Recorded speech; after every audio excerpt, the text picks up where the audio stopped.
This is the little Luton Bowman PW201, which is the second two engines very kindly donated to my channel by Charlie Miller. This is going back about a month. The other one, the Bing Wolf engine, if you've been following the videos, is now done and dusted. Apart from a little bit of remedial paint work, it's running under its own steam with its brand new electric heater. So it's time to move on to the little Luton Bowman. Now, if you watch the little video I did on the donations, you'll know that I've already done some work on this. I haven't done any restoration work. I just wanted to see whether I could get the repairs done so that it would actually run. And as you can see, it is all back together and it rotates very nicely. And yes, it does run. I've run it on air and I'll put a clip up of that in a minute. But before we get into the restoration work, I thought we'll do a recap, and I'll cut in some of the video that I shot for the donations video, so just to remind you of what this engine was like when I received it. Now, the second engine is a British Luton Bowman PW201.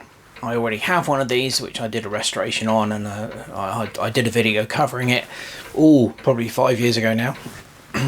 But what is really interesting about this particular one is obviously it's in pretty bad state, but it is actually complete, and quite often these are missing the little burner, and so to get one which has got, fairly certain that's the original burner, is just amazing. This one's got an interesting fault with it. We'll let it come round and we'll close in and you can have a look at it. As you can see, the cylinder has become detached from the port block. What is even more strange, and again I don't know whether you can see, you'll be able to see down there, probably not. I'll see if I get a torch. Now, I don't know how well you'll be able to see this, but I'll try and get it so that the camera can see it. Yeah, I think you can see that. The piston is seized inside the cylinder and the conrod has literally been ripped out of the centre of it. So hopefully those few clips have reminded you of what state this thing was in when I got it. So what did I do? Well, as the cylinder was already detached from the port block, I heated it up and cleaned off all the excess solder. Then I found a collet that it would fit into nicely and put it in the lathe. And I got a drill bit which was considerably smaller than the size of the piston, and with a view to the fact that I might have to drill the piston out of the cylinder. So I spun it up in the lathe, but as I came at it with the drill bit, which was in the tailstock, and pressed the drill bit against the piston, it moved. The piston moved further back into the cylinder. So I don't know whether when I heated it up to get rid of the excess solder it came loose or what. So I thought, okay, right, well, this is good. This is good news. So I took it back out again, and there is a hole obviously in the end of the piston, which is where the conrod would normally go, but that had been pulled out. And I thought, well, let's try an easy out. They don't normally work, but it's worth a try. So I got a small easy out and threaded it into the hole, and lo and behold, I was able to pull the piston out of the cylinder, which was great. No damage done anywhere, really. I mean, obviously the hole opened up a little tiny bit, where the conrod goes in the piston. But so I cleaned it all up. I cleaned the inside of I put a reamer down the cylinder, cleaned the piston up, and reattached the conrod, and got it so that it was a nice fit in the cylinder, not too loose, not too tight. And once I'd done that, I simply soldered the cylinder back onto the port block, put it all back together, and here we are. I'll cut in the clip now which shows you the whole thing running on air.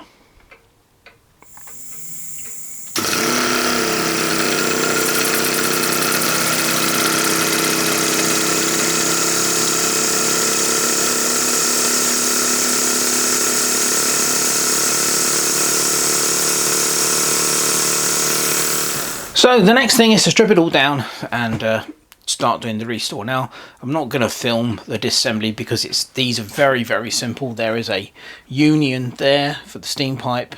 There are a couple of bolts which hold the engine frame in place. The firebox is riveted, so they'll have to be removed to remove the firebox, and the boiler is held in place by the strap, which has this single bolt here. So it all comes apart very, very easily. I'll take the chimney off so you can have a look. You've got the steam union there, say junction there. This is free, the exhaust. So yeah, it all comes apart really easy. So I'll get that stripped down, and then we'll have a look at it and see what we're going to make a decision about what we're going to do. The disassembled PW201. That literally took about 5 minutes to take that apart. They are very well made, and they do come apart quite easily. I haven't removed the engine block from the frame yet. That's just a couple of screws, which I will do to clean that up. This doesn't really need any attention. The paint on that's quite good. Yeah, it's not too bad. The boiler is, I mean, it's obviously been used, but you know, that's, compared to some of the boilers, that's remarkably good. Yeah, very, very good condition. The firebox is going to need a lot of work. It's very badly bent, and obviously, you know, most of the paint has come off, so that's going to need a complete strip down back to bare metal. Yes, so the decision is the base plate. Now, this is an interesting thing, and various different people have different ideas about this. Now, obviously, this is in quite a poor state. It's rusty, and a lot of the paint has burnt off. So what do you do? Because, you know, there are people out there that say you absolutely have to retain the original Bowman sticker even though 30% of it is already gone. Well, it's down to the individual. I personally want to see this engine looking like new when I finish with it, so I am going to strip the base plate back down to bare metal, etch prime it and repaint it. Obviously the Bowman logo will go, the transfer. There are replacement ones, you can get them, but obviously people say, well, it's no longer original. Well, no, it isn't. But thanks to Charlie, this engine now belongs to me, and I'm free to do what I like with it. So if that upsets a few people, I'm sorry, but that's your problem, not mine. So yes, I will be stripping the base plate right back and repainting it. Hopefully this thing will look pretty much like new when it's done. The steam pipes were always painted on the Luton Bowman, so as you can see, there's a vestige of red paint on the steam pipe there, and also on the exhaust pipe. So they will be repainted red, and also the burner should be red too. I mean, the burners were painted red originally, so that's what we'll have a look at. But I will check the burner. I mean, I won't use it to run the engine. I'll use the Bix gas burner, but I will check the burner to make sure that it doesn't leak before I do any painting. So yeah, should be a relatively quick job on this with a bit of luck. We're at the intermediate stage, for want of a better word, on the cleaning front. So what have I done? Well, I've polished all and cleaned up all the brass stuff on my brass wire wheel. That's all come up nicely. The boiler has been soaked in vinegar overnight, and all of the scale that was on the inside of the boiler is gone. One of the nice things about Luton Bowman boilers is that the safety valve is a very large thread, as you can see. It's pretty much nearly half an inch. That it's huge. But the nice thing about that is it allows you to stick a pen light down in there, and you can have a real good look at the inside of the boiler. And it was very, very badly scaled up for scale on the inside, and the vinegar has removed all of that. It's also removed what little soot there was on the outside, so that's ready to have its final clean. I used my standard paint stripping method, which is to use Ovenmate oven cleaner, and as you can see, the base has come up really well. I mean, that's all I've done. That's just Ovenmate cleaner on that, taken off most of the paint, and then the other marks that are on there, that now needs to go under the wire brush for final cleaning. And surprisingly, it also did very well, the Ovenmate cleaner on the firebox. Now, Luton Bowman fireboxes are aluminium, which is a bit unusual. There's actually 3 pieces to this, and I'm going to take it apart so you can see.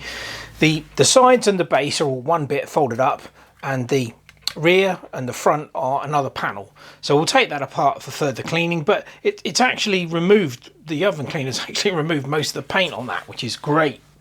So the next stage then, finish off polishing up and cleaning the boiler and the base plate and the firebox, and get those two prepped for painting. So here you can see the 3 parts of the firebox. It's the front plate and the rear plate, and then obviously the main part of the firebox. So they're just bend over tabs that hold it all together.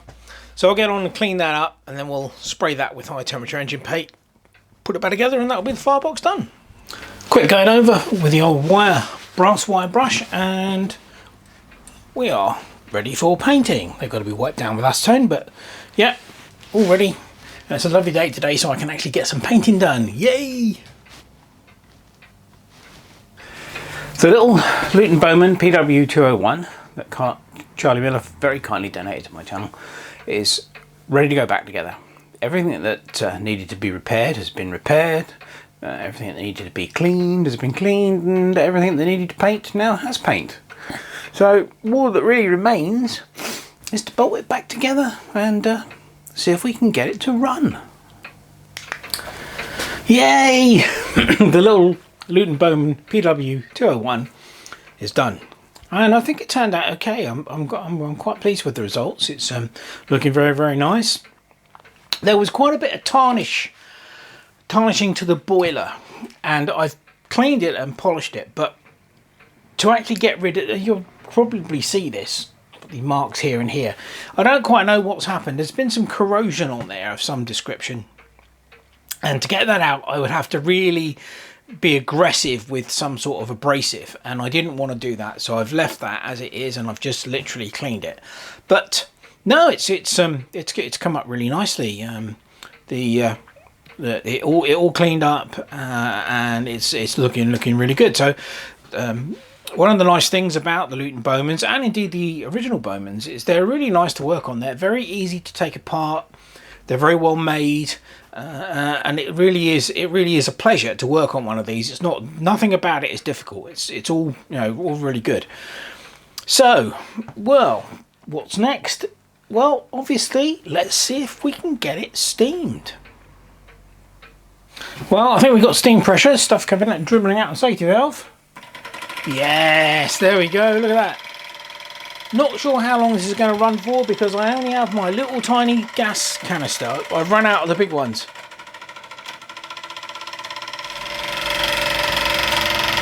Oh, it's running a treat.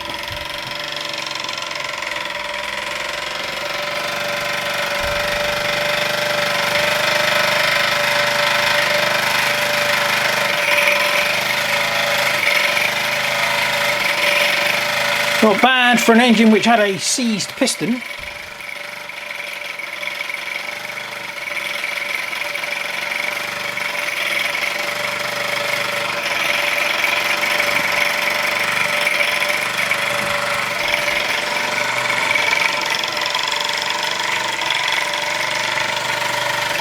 I do like these little Luton Bowmans, they're really, really nice.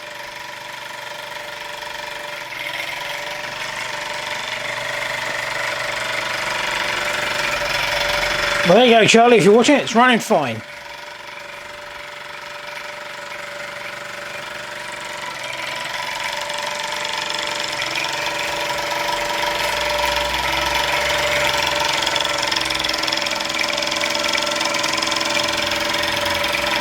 Quite a lot easier to get this one running than it was the other one.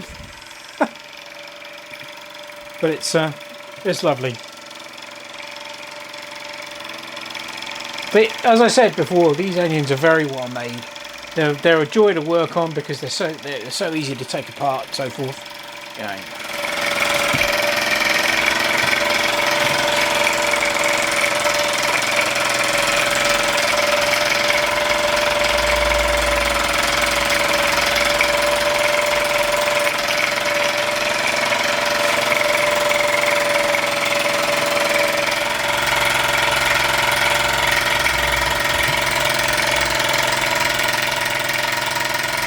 Really nice, smooth runner.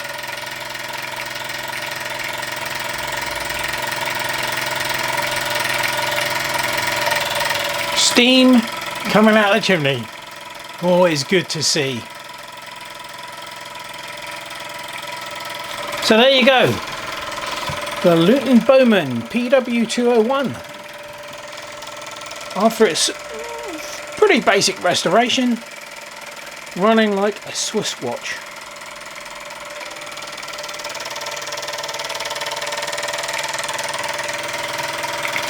What a lovely engine. Thank you so much, Charlie, for this, sending these over. They're just wonderful, wonderful little engines.